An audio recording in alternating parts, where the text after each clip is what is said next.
Thank you for being here at Mr. Super Oz.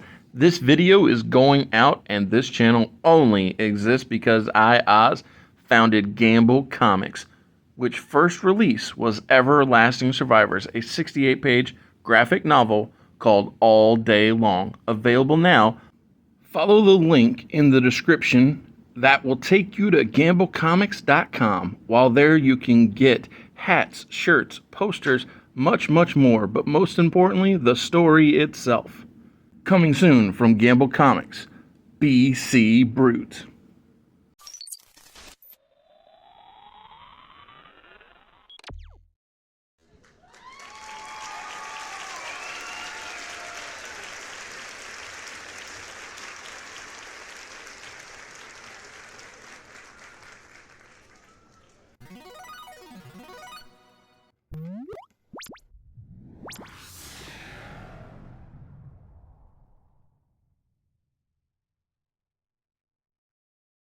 I gotta do a lot of talking because I gotta explain this new title. Okay. So, Is that the first thing up? Yeah, it's literally the first thing I'm doing. So we're good. So we are in Montreal, Quebec, Canada's Bell Center, 7/7/2003. Mm. We begin the show with Evolution being a mystery. Coming out, styling and or profiling, celebrating young Randy's first singles championship. And I'll say this, I think that all three of these guys are really good at looking stylish. Oh, 1,000%. That was 90% of the reason they're in this group is because they look good in a suit. Yeah.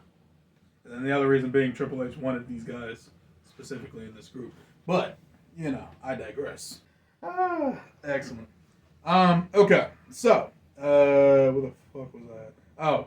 Evolution came out. Yep, Evolution came out. Style and profiling. And whatnot. We have the lovely ladies, as you will, escorting them onto the stage. When they're dried up in the limo, obviously, driver let them out, and they're filming themselves. Very Evolution. Actually, I think they got a photo shoot like that in one of the magazines. 1,000%. Yeah, 1,000% sure they did.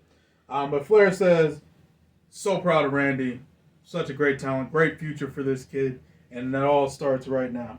Randy Orton is the guy that's going to have a great legacy, great prestige, and be something that this business will never forget.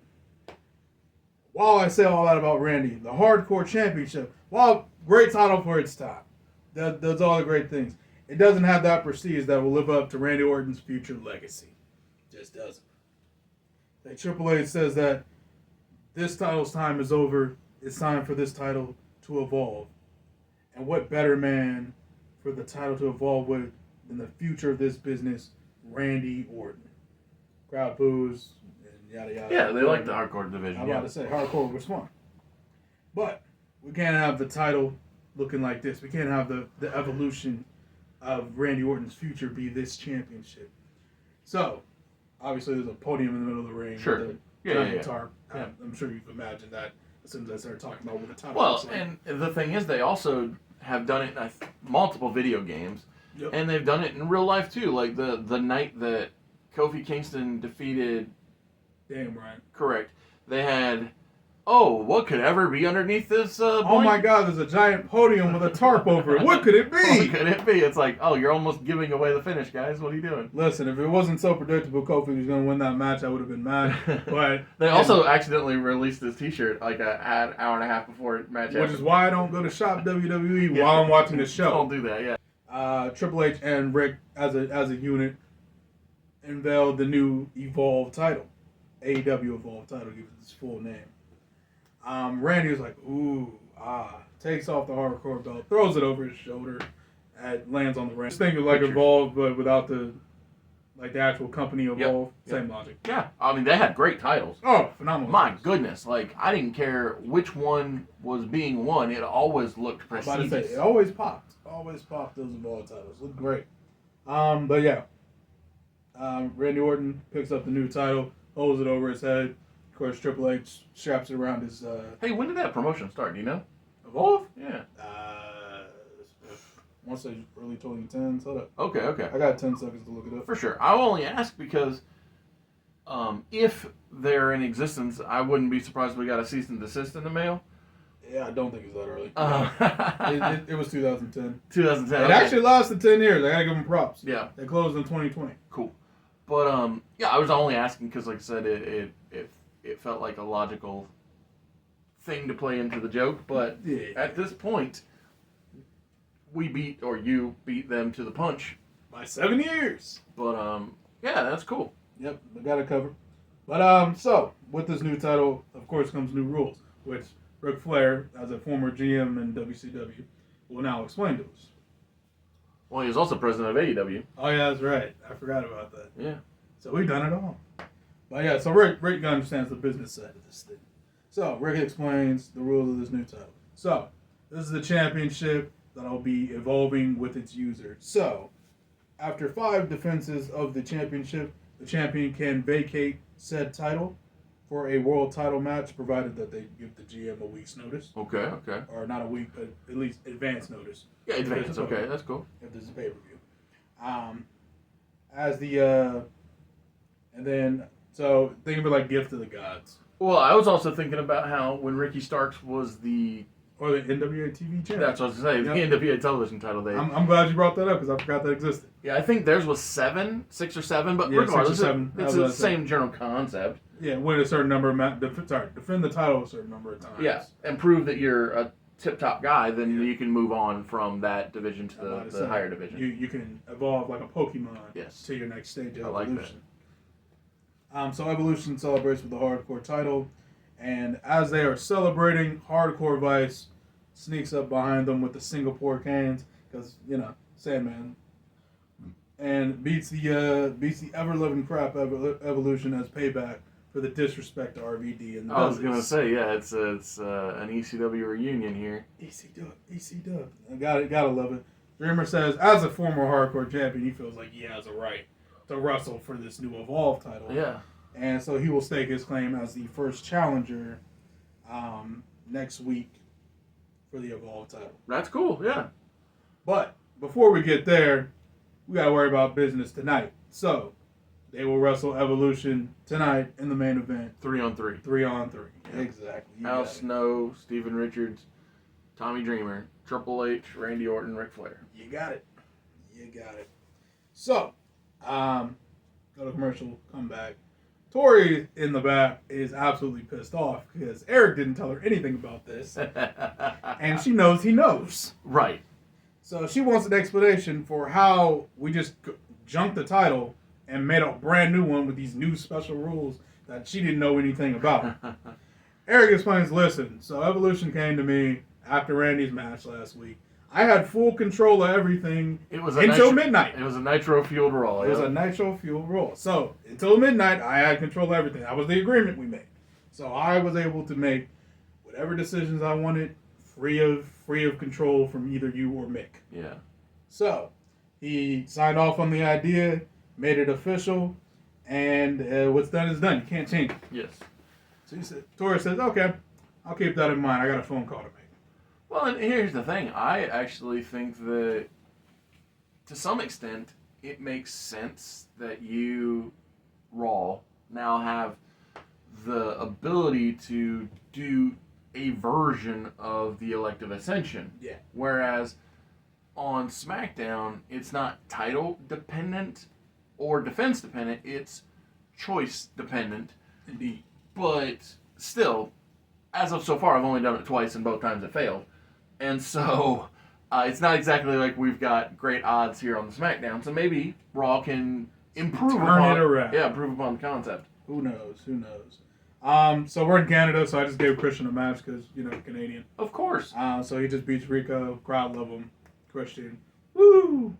But that was more for kicks and fun than anything else. Well, I mean, Christian is top quality talent. Indeed. Rico is one of those guys from that best class, if you will, who gets lost in the shuffle. True. Because, I mean, him, Charlie, even Shelton sometimes get lost when you look at the guys like John Cena, Brock Lesnar, Yeah, Dave like Bautista. four megastars come out of that one class. So everyone else kind of was like, oh yeah, you guys are good, but are you these guys? Exactly. Yeah. Like there were even guys from that time frame that never got called up. Flash Flanagan is one of the folks from the OVW class that never got past OVW, basically. Yeah. I mean, he had some dark matches and stuff, but never. I'm about to say, but never crossed that threshold, crossed the divide. And like Nick Dinsmore, it took him creating a whole character that popped Vince to get up. Gotta do what you gotta do. Yep.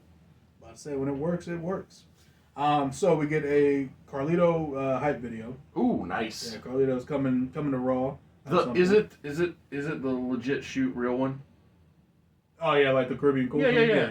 The reason I ask is because he did not know. Carlito himself did not know how similar his original hype package was to the original Razor Ramon hype package. Oh, yeah. And he kept being called out. Oh, you're ripping off Razor. He's like, what are you talking about? Like, what do you mean? Nothing like Razor. And then you watch the old Razor Ramon, and you're like, oh, I see where they're coming from. So in his first video, now I think it was in New York and not the Caribbean. Yeah. But he does take something, and the person's like, oh, pay me, and he's much like Carlito with the apple, and he ends up spinning it. Mm-hmm. And it's like, oh, wait, they did kind of just copy paste this. It'd be like if, for instance, MVP, instead of getting the introduction he got, was to have thrown himself a football and caught it. If he would have been Mr. Perfect thing. It just ripped off Mr. Perfect. If that's what he had done, it was like, oh, well, yeah, it's been 20 years, but still, we know. Yeah. Unfortunately, see, here's the thing. That probably worked back in the day because, the internet wasn't a thing. Exactly. So I've been like, that looks vaguely familiar, but I can't immediately check it into I think that's why that in 2003 it's easier to get by with it than it is in 2023, 2024, 2025. Most definitely. We then get a highlight package. Eric Bischoff's talking over the greatness that is Gail Kim, which he brings to the company. We have highlights. I love that. Over and over and over again of her breaking Jazz's jaw with the defeat. I find it so entertaining, the endorsement of Eric being basically a heat magnet. Like, she's getting the 3-minute warning treatment that Rosie and Jamal got in real I'm about to say, since I didn't do a 3-minute warning, I figured this is the next somebody needed that transfer of heat. Exactly.